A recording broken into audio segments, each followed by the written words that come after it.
about my journey, and it's been an excellent journey so far because I come from a very small town called Aligarh, UP, and when you lost your father when I was eight basically. I lost my father, and I had very tough time.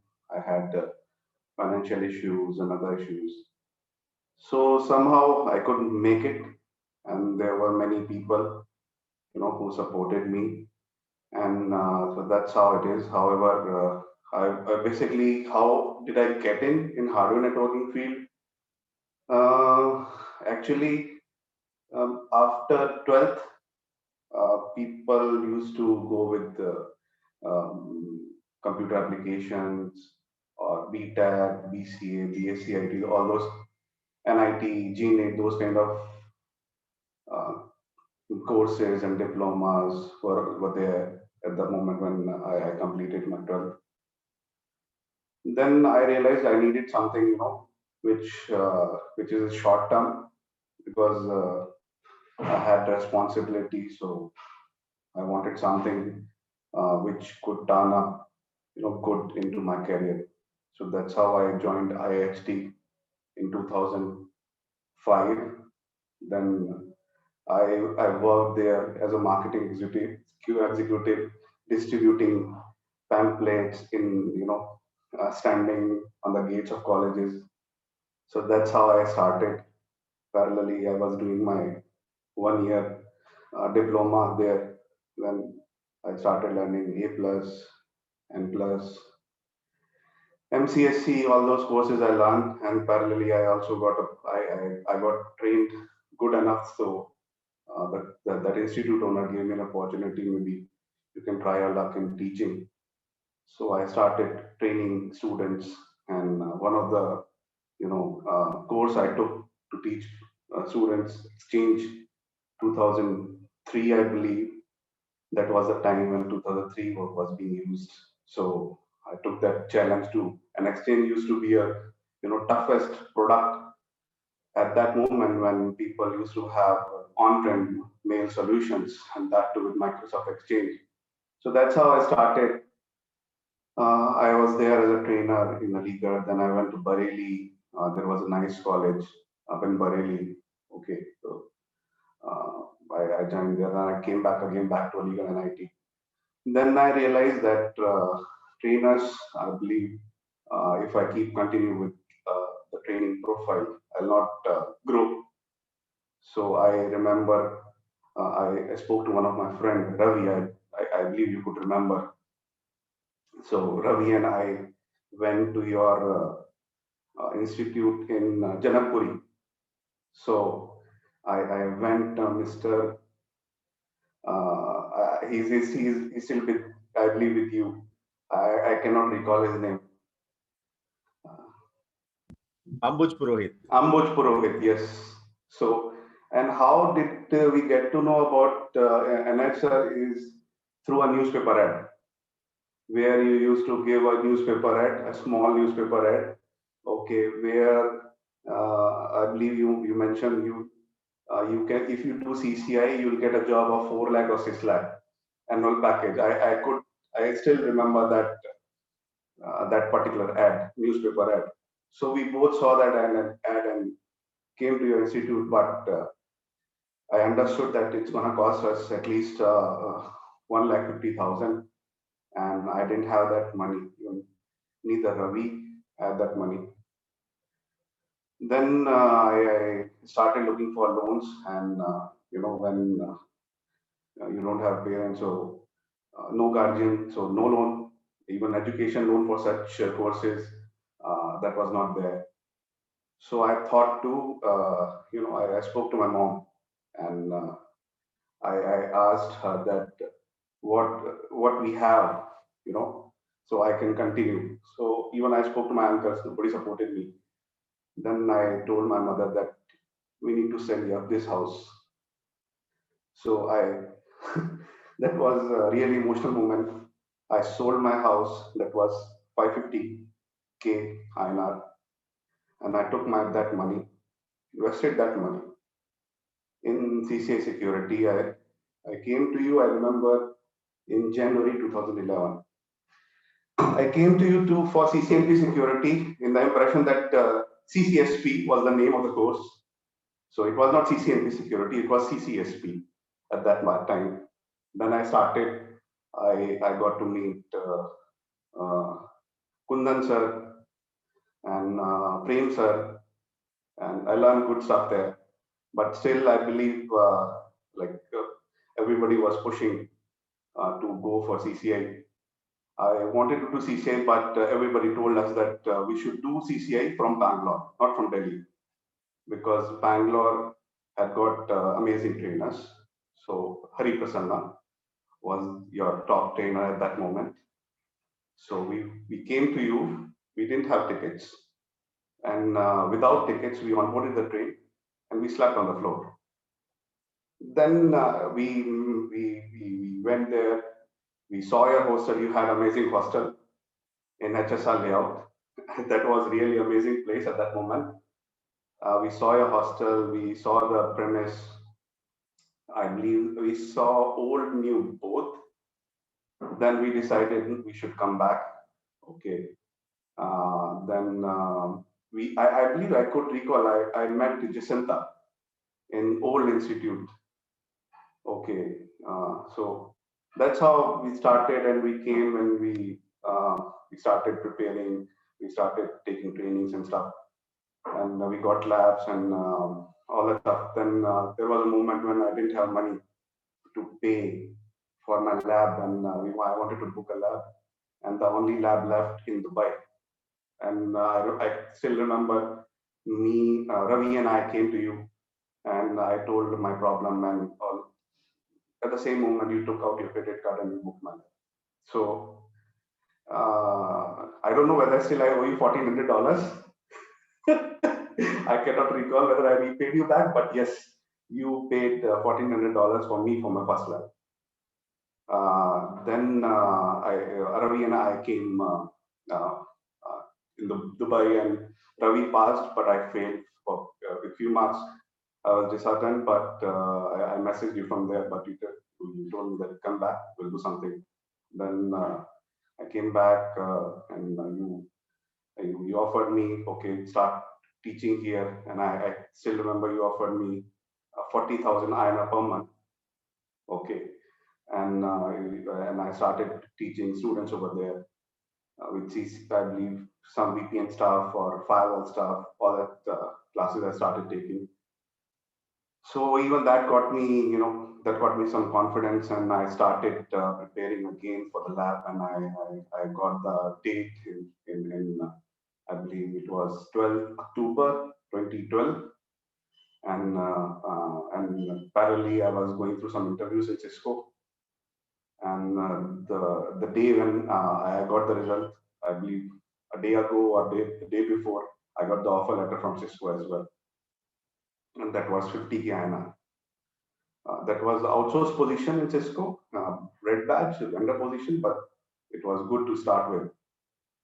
I worked there as a system engineer, and that was the time when Cisco ICE was booming in the market, and the job which we were given to us to review the HLDs, even that time, so we were just learning some Cisco stuff and reviewing the HLDs, but I got bored because I was not getting opportunity to learn other stuff as a whole, because I had always in my mind that learning, small a la carte thing will not make you a designer or a good engineer or whatever you say, or architect.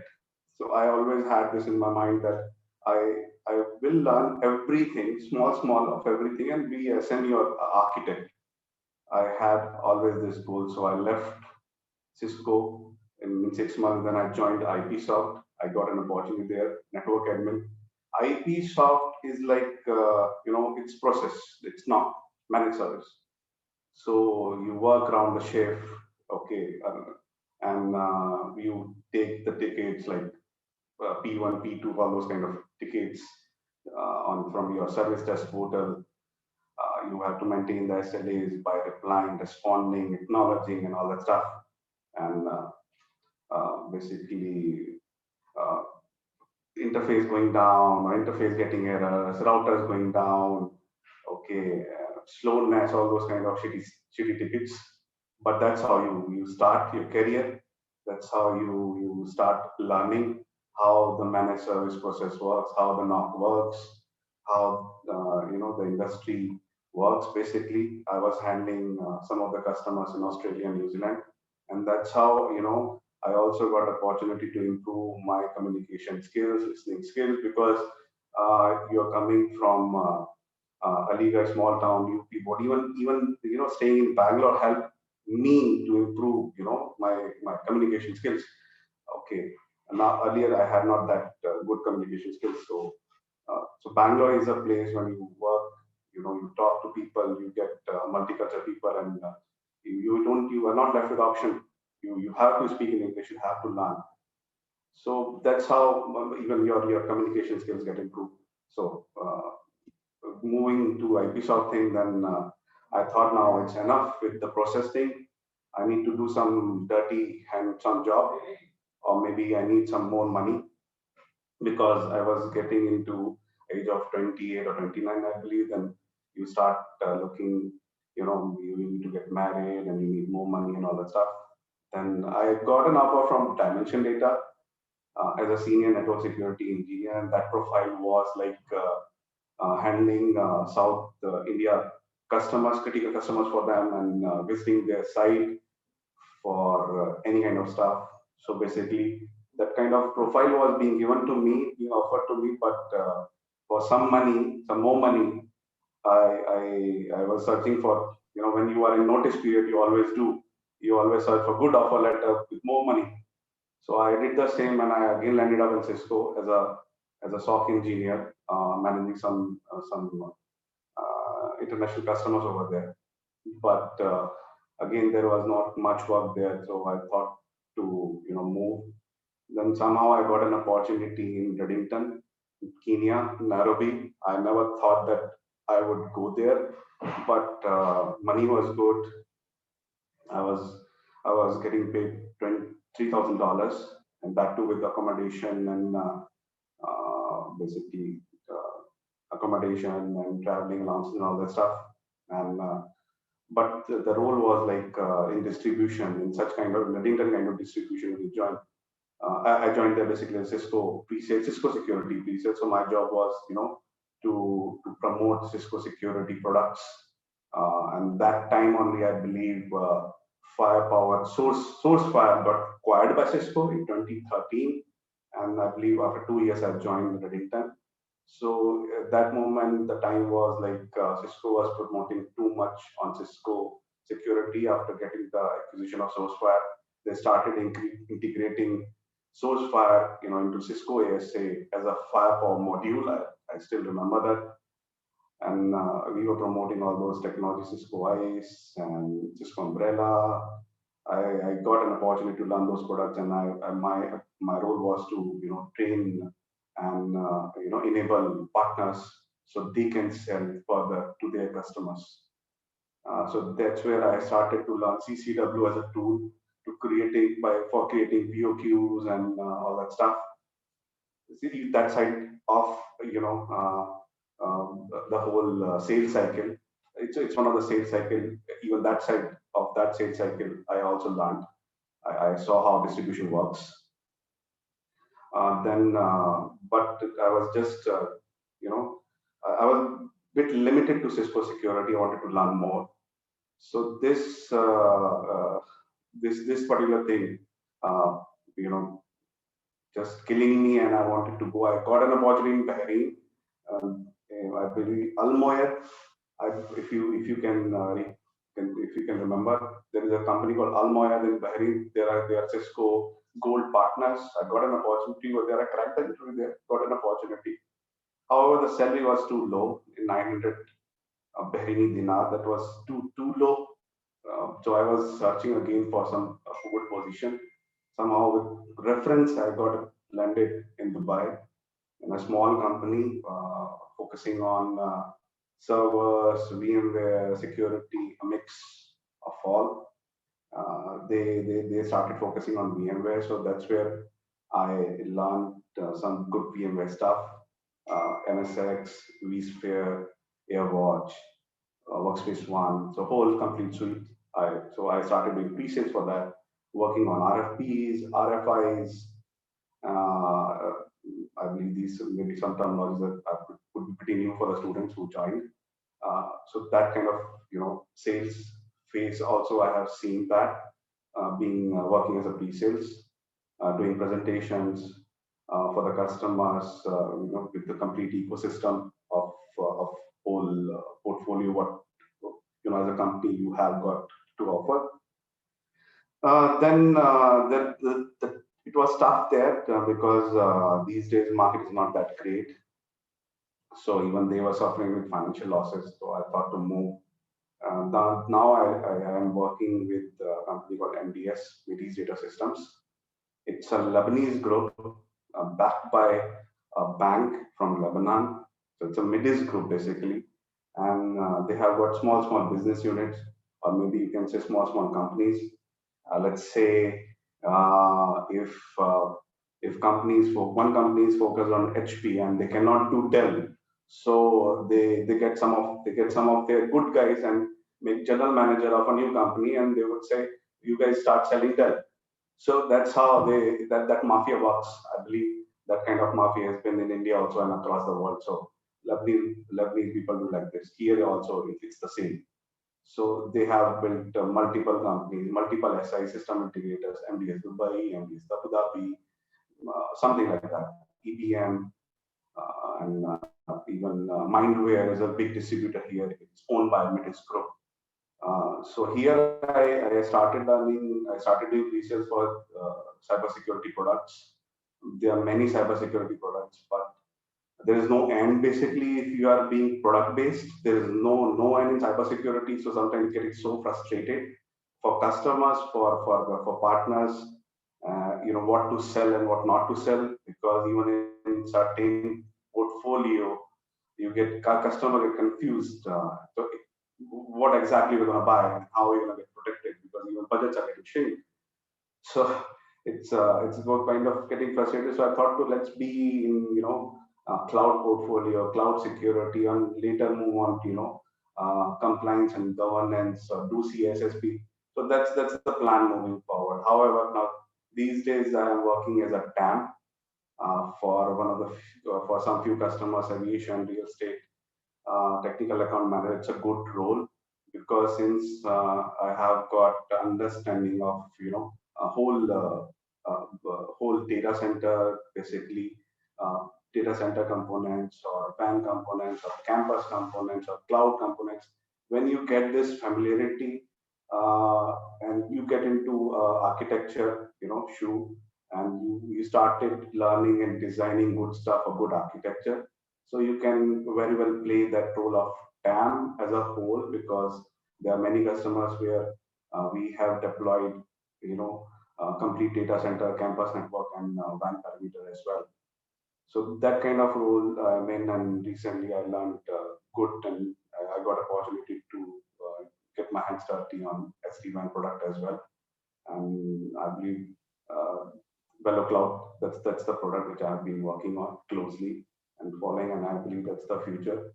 SASE and VeloCloud is the future basically. SASE and SD-WAN is going to be the future along with cloud. So that's how I started, and now that's what I've been working. Okay. Now, one point that I was never aware of, that you actually literally sold your house, and only house, to actually come to Networkers Home Bangalore and pay 1.5 lakh rupees. You sold your house for 5.5 lakhs, right? Yes. The whole house, because in rural areas that's how the property price is. Yes. Right. So 5.5 lakh rupees. How did you convince your mother for that? So I believe I had told her that that's the only option I'm left with. If we can sell this house and I'll put this money, so definitely I'll get a good job. And once I have a job, we'll buy a house again. But if we keep this house, and if I was like 25, 26 years old, and if I had not taken that opportunity, doing CCA or whatever, okay, Right. if I had not taken that time to move ahead with some good, career, I would have I would have done again the same trainer stuff. I believe that's what I never wanted to do that. Yeah, so basically staying there in a small city, that's the only option you have, because you don't move out of your city, because you get, after a certain age you get comfortable, and after that you don't have the guts to go out, Yeah, right? So yeah, that's a very very strong, decision, I would say, that having one house and convincing your mother to basically take a risk of that. That requires guts, man. That's like the boldest thing ever possible. And I have seen with Jeff Bezos and Elon Musk kind of stories where they had Elon Musk sold PayPal, and then he put both the money into Tesla and SpaceX, and he was into so much of debt after having 173 million all gone into two companies, that he started sleeping in the office on a sofa. yeah, So it's not just us. correct. It's not just us. If you look at Jeff Bezos, he has a picture where he doesn't have money for furniture initially. So he uses the doors, the back side of the door, as the furniture table for his office. So I think, the the power, or the success comes to those who have that kind of conviction that I will do this no matter what happens, and I'm going to take this decision. And you have to reach to a stage where you take a very strong decision. If you don't take that, you basically don't reach anywhere. As simple as that.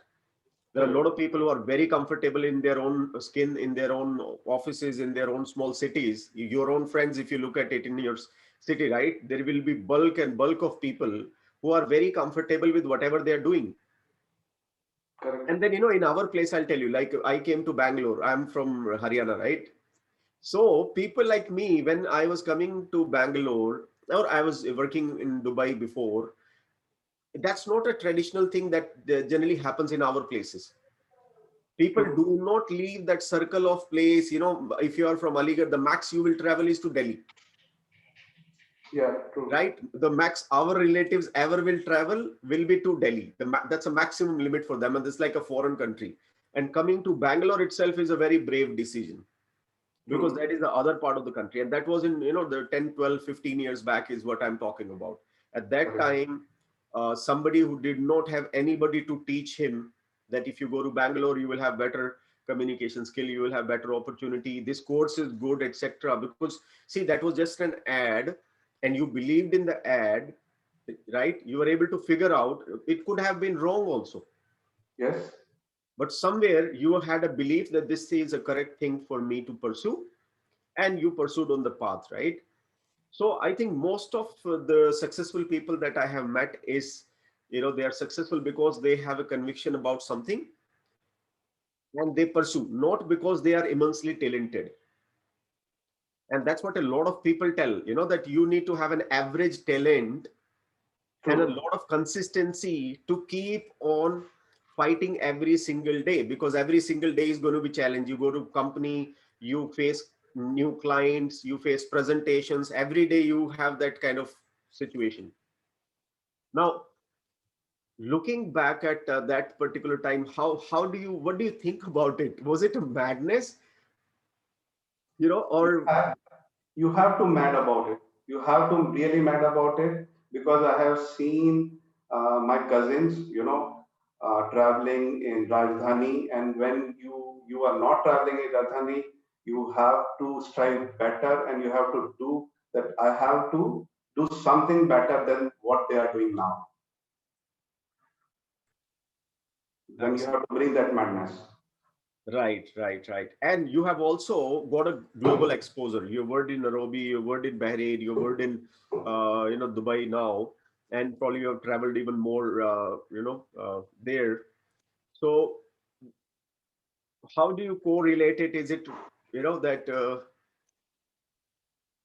what do you think about it? All that has happened in last just 10 years, your life is changed. You are in a different shift and gear, right? And the challenges of basics, small income. And the challenge that most of the people have is, in between there are phases of negativity that people in the institute and people in the companies and your colleague in Cisco and your colleague in IPsoft and the other people will try to stretch you, back, that no Lot boss, of politics. yeah. Politics, politics there. Everywhere there is a politics. And the negative thinkers who will Yeah, never let yeah, you think big, correct. right? If you talk 5 years back in your own, in Cisco Bangalore and all that, you will be manager there in Dubai at such a good position and all that. They will not believe it because they were basically tuned for that particular environment, right? So somewhere that, and you never know anything about it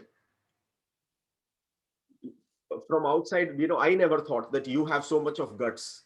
I never knew the story also, that you have basically sold it. Probably you have told me, I don't remember it maybe, or I don't remember the incident also where I paid for your CCI exam fees.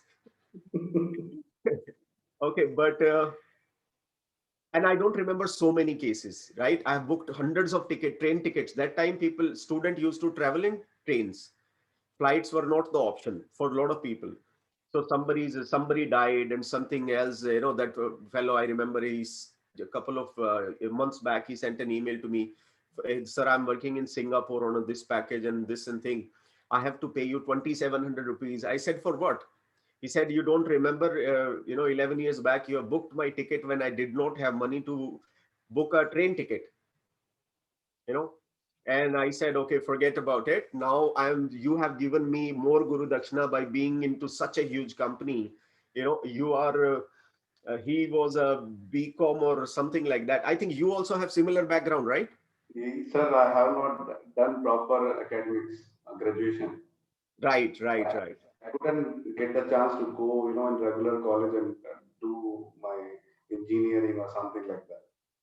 See, I those am 12th. privileges also, as you said, that you lost your father at the early age, and Yeah, I there didn't are a have lot that of people privilege. who are privileged. They don't understand how privileged they are, Yeah, as compared to people who have struggled and seen the challenges. And as you have given an amazing example of distributing pamphlets in front of colleges and all that, right? And then from that place, thinking big and reaching to these kind of places is just mind boggling. It's just amazing. Even I was not aware of some part of the story, but I feel very proud, amazingly proud when I see thank you, sir. students here who have solid financial backing, everything in their house, everything, parents are paying the fee, and they still are negative about the scope, about the opportunity, about the thing. I You are basically a role model to all those people, who are still negative when they have everything. So just amazing, man. Now a lot of students want to know, how can somebody reach in Dubai? How many years of experience minimum is required for somebody to reach to Dubai? Because Dubai is a dream place for many of our students. If okay, Dubai reaching, even I got Dubai through reference. Got into references are very much required. However, else you have to be unique in your job profile. If I look today, I have seen many of my friends got jobs in Dubai. Um, some of the technologies they are working, or they were working back in India, like F5, huge demand. F5 certifications are quite in demand. F5 and Palo Alto is a good combination, and it will remain there. Though people are moving into cloud WAF and cloud-based load balancers, but it's still, as Cisco has put a benchmark in networking, F5 has put a benchmark in load balancers and WAF. That's what I would say. And How about just the market taking, for DNA center and SD-WAN? okay, SD-WAN here in this part of the world, still, until and unless service providers, okay, Etisalat and two other big service providers here. So until as they start promoting it, it would be difficult for customers to realize the power of SD-WAN. Okay. However, because still they are reluctant, and even people who have been working there since very, very long, they don't want, they have got first love with routers and switches. So they don't want that to be removed because it automates so many stuff. And SD-WAN as a whole, people have started embracing, and those customers who have got multiple branches across UAE or across Middle East, like retail, like any hospital who have got multiple branches across, or maybe Dubai police would start embracing it. Currently, still, I got to know that they're still on MPLS and using router, so using firewalls as a edge device and terminating MPLS for, on the firewalls. So there is going to be a scope because you need to bring any site up as quickly as possible, which is very much required. I still remember one use case where basically one of the customer wanted to bring new data center up, and we wanted to use some existing services from their previous old data center. We first installed SD-WAN, a pair in old data center. We brought it up. We used cloud-based stuff because ramping up cloud-based is easy. So our management plane and control plane was on cloud, and the data plane through the box we could achieve it by putting two boxes on an old data center, and we put two boxes in a new site, and we just plugged a Wi-Fi SIM-based modem in the USB, and we brought the connectivity up, and we could migrate all the services easily in 2 months. So we didn't wait for service provider, which they were gonna take almost maybe 2 weeks or 3 weeks or could be 4 weeks, to provision their services. We brought the connectivity up and migrated our services. So that's a pure real-time example. Okay. Okay. How is the impact of COVID-19 on the market right now in terms of job and IT industry there in the Middle East? It's a bit impacted because what happens, they are not, they started hiring again, but again they have stopped hiring because of there is a ban. So they don't know how long this ban will extend. Still, people are talking 25th July, that ban will be uplifted, but we don't know. So that's why they are still reluctant to interview people from India or any other part of the world. They are hiring local resources. However, things will improve in future, and they will hire more on technologies like DNA and SD-WAN and the mix of things. How is the impact of cloud on networking? Is it eating networking jobs? What do you think is the scope of networking in the next 10 years? Sir, it will not eat networking job. However, if networking people will start learning some of the programming stuff, okay, let's say Python and stuff, I believe that would be easy for them to grab, any job. And networking job is not going to grow because people are not relying on the firewalls being provided by cloud providers. They still, you need to spin up Palo Alto or Firepower or whatever firewalls, because those are NGFW firewalls. They are not relying on cloud firewalls or cloud networking. Right. This is what I was telling these students, that banks and financial industry and stock markets and all that, they are not moving to cloud and they don't trust cloud, because if you look at US stock market, that's almost like a 20 trillions of transactions. And they, especially the same thing is Middle East. It's a financial hub of the Middle East, right? Dubai. And they Correct. will not put all their data onto the risk of cloud, where cloud firewalls are not still mature enough, right? Like you can have your own physical hardware, you can have, and even cloud requires certain amount of networking, right? At the core, you can't build a cloud on the thin air. Yeah. You need to have physical layer, you need to have routers, switches, firewall, servers, right? Virtualization, everything else to build a cloud. Just to add on, sir, campus will never go. edge when perimeter will never go. Right, right, right. So that is what a lot of students have sent me a question here. DNA, the technology what you mentioned, DNA is amazing technology. People have started embracing that. In our current project, I have seen one of the big SI. If you talk about DNA, we have got good SIs here. Emercom, GBN, MDS, though these are good, these are gold partners of Cisco, and they do good stuff of all the Cisco technology, and DNA is one of them. Right, right, right. Even in India, right now, Wipro contacted me, somebody from Wipro, and they generally are not great paymaster in terms of, I don't see them as great paymasters, but there they have requirements that they are ready to pay 20 to 30 lakh rupees package for DNA center guys, because in US market, that product is picking a big time.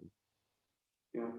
And, last 2 years, what has happened is that CCI labs are closed, right? All the trainings are closed, the CCI labs are closed. So there is a huge shortage of people also, because last 2 years, Cisco's CCI lab exam labs are closed. So once the market opens up, right, there will be a huge demand of CCIs again. CCIs are always in demand. They If you are. look at Middle East market, CCIs are still in demand. A lot of people say CCI is not in demand. You try to hire a CCI and then you see that if they are in demand or not. So CCI will always be in demand. Okay, however, it's not like just cram the lab and go and just do the lab. Concepts are very much required because we take interviews on daily basis, and what we are seeing that people just have done their lab by just by cramming the labs and did the lab. No concepts are there. So that would be difficult for people to grab any good opportunity. Okay. Uh, so any last word that you want to give it to the students, these young students who are at Networkers Home campus? You know what happens in colleges and these institute campus, right? People come with a lot of enthusiasm. After 1 month, they hear stories here and there, somebody else telling, they take a lot of negative information, and then their mind becomes, negative. Even in colleges, same thing happen. People go to college understanding and thinking the colleges are going to do great to my career, which they will do for sure, right? But they will never study in college. They are never serious in the college, right? The college can change your life if you study really well. But at the same time, they are never serious when they are inside the college, because mind need deviation, negative information. People pick up faster than positive information. You give positive talk to somebody, he may or may not take it. You give negative news to somebody, for sure they will take it. So what message do you want to give to these people who are at Networkers Home, who wanted to meet you and who wanted to basically know us, status of an alumni who has seen it all, the challenges and success that you have shared? What message do you want to give it to them? Sir, there are many, words you listen from all the successful people. I'll say the same, but I'll add one more thing for IT people. Persistency, coming out of your comfort zone, that is always there, definitely. And as you mentioned, you can be an average person if you are persistent and serious about what you want to achieve. Definitely, you'll achieve it. However, IT field which we have been in, it's a police job. It's a police job. You have to be available whenever you're required. If you are in IT, I believe everybody was sleeping or everybody was having fun or some good time in COVID. IT people didn't have that time. We had less work, but still we had work. So IT job is a police job where you have to be available, you have to be learning, you have to be striving for better, else you won't be able to survive. So if you are thinking like after 2 years doing CCI and I get a good package in Wipro, I'm settled. If you are settled, maybe you're not, after some point of time, you start feeling, if you want contentment, I believe there are other jobs, but IT is not like that. Okay, excellent, man. So thank you very much for giving your valuable time, Mohit. Thank you, sir. Thanks for having me. And you are also there in the Bitcoin group that we have created, crypto group, right? Yes, sir. Okay, I'll see you there then. Thank you very much. All right, sir. Thanks for having me. All the best to Bye. everyone. Bye. Bye, sir. Thank you.